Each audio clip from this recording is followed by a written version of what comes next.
اعوذ باللہ من الشیطان الرجیم بسم اللہ الرحمن الرحیم۔ شروع اللہ کے نام سے جو سب پر مہربان ہے، بہت مہربان ہے۔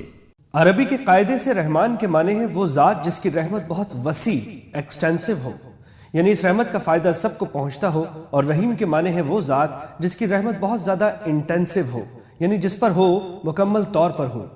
اللہ تعالیٰ کی رحمت دنیا میں سب کو پہنچتی ہے، جس سے مومن کافر سب فیض یاب ہو کر رزق پاتے ہیں اور دنیا کی نعمتوں سے فائدہ اٹھاتے ہیں۔ اور آخرت میں اگرچہ کافروں پر رحمت نہیں ہوگی، لیکن جس کسی پر یعنی مومنوں پر ہوگی مکمل ہوگی کہ نعمتوں کے ساتھ کسی تکلیف کا کوئی شائبہ نہیں ہوگا۔ رحمان اور رحیم کے معنی میں جو یہ فرق ہے، اس کو ظاہر کرنے کے لیے رحمان کا ترجمہ سب پر مہربان اور رحیم کا ترجمہ بہت مہربان کیا گیا ہے۔ الحمدللہ رب العالمین۔ تمام تعریفیں اللہ کی ہیں جو تمام جہانوں کا پروردگار ہے۔ اگر آپ کسی عمارت کی تعریف کریں تو در حقیقت وہ اس کے بنانے والے کی تعریف ہوتی ہے، لہٰذا اس کائنات میں جس کسی چیز کی تعریف کی جائے وہ بالآخر اللہ تعالیٰ ہی کی تعریف ہے، کیونکہ وہ چیز اسی کی بنائی ہوئی ہے۔ تمام جہانوں کا پروردگار کہہ کر اسی طرف اشارہ کیا گیا ہے۔ انسانوں کا جہان ہو یا جانوروں کا، جمادات کا جہان ہو یا نباتات کا، آسمانوں کا جہان ہو یا ستاروں کا، سیاروں اور فرشتوں کا، سب کی تخلیق اور پرورش اللہ تعالیٰ ہی کا کام ہے، اور ان جہانوں میں جو کوئی چیز قابل تعریف ہے وہ اللہ کی تخلیق اور شان ربوبیت کی وجہ سے ہے۔ الرحمن الرحیم، جو سب پر مہربان بہت مہربان ہے۔ مالک یوم الدین، جو روز جزا کا مالک ہے۔ روز جزا کا مطلب ہے وہ دن جب تمام بندوں کو ان کے دنیا میں کیے ہوئے اعمال کا بدلہ دیا جائے گا۔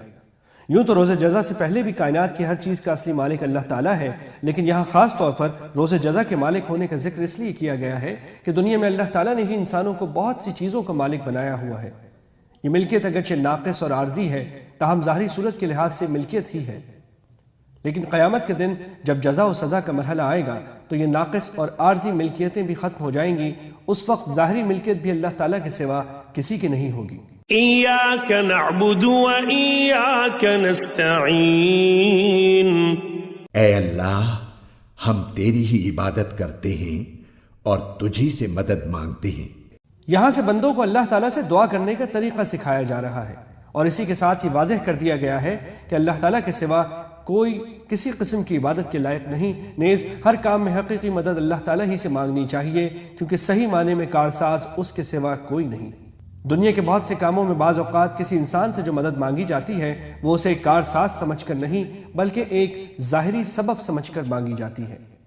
اہدنا الصراط المستقیم، ہمیں سیدھے راستے کی ہدایت عطا فرما۔ صراط الذین انعمت علیہم، ان لوگوں کے راستے کی جن پر تو نے انعام کیا ہے۔ غیر المغضوب علیہم ولا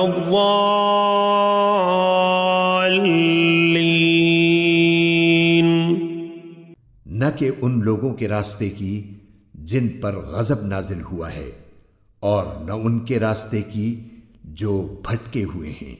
آمین۔